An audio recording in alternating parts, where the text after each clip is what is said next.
Hi மக்களே, இந்த வீடியோவில் நம்ம என்ன பார்க்க போகிறோம்னு பார்த்தீங்கன்னா, துபாயில் குப்பை எப்படி போடுறது அப்படின்னு சொல்லிட்டு தான் பார்க்க போகிறோம்.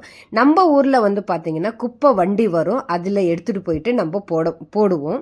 இன்கேஸ் அது வரல அப்படின்னா வீட்டுக்கு முன்னாடி இருக்கிற இடமோ கொல்லை பக்கத்தில் இருக்கிற இடத்துலையோ நம்ம போட்டுருவோம். ஸோ எல்லாருமே பண்ணக்கூடிய ஒரு விஷயந்தான். பட் இங்கே எல்லாம் அந்த மாதிரி நம்ம பண்ணோம் அப்படின்னா ஃபைன் போட்டுருவாங்க. ஸோ இந்த மாதிரி ஒரு குப்பை ஒரு கவரில் கட்டி இப்போ இது எடுத்துகிட்டு போயிட்டு நம்ம எங்கே போட போகிறோம்னு பார்த்தீங்கன்னா, எல்லா ஃப்ளோர்லேயும் ஒரு கார்பேஜ் ரூம்னு ஒன்று வச்சுருப்பாங்க. ஸோ எங்களோட ஃப்ளோர் வந்து பார்த்தீங்கன்னா 14th ஃப்ளோரு. ஸோ இதில் கார்பேஜ் ரூம் இருக்குது பாருங்கள். ஸோ இப்போ இது ஓப்பன் பண்ண உடனேயே ஒரு பாக்ஸ் மாதிரி இருக்கும். ஸோ அந்த பாக்ஸில் ஒரு ஹேண்டில் இருக்குது பாருங்கள். அந்த ஹேண்டில் பிடிச்சி நம்ம இழுத்தோம் அப்படின்னா அது ஓப்பன் ஆகிடும்.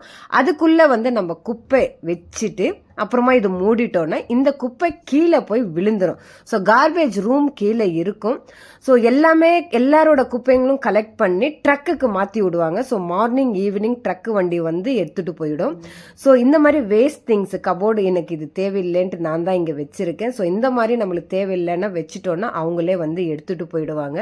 ஸோ எங்கே இருந்தாலும் நம்ம வீடு நம்ம சுற்றி க்ளீனாக வச்சுக்கணும். ஸோ தேங்க்யூ ஃபார் வாட்சிங்.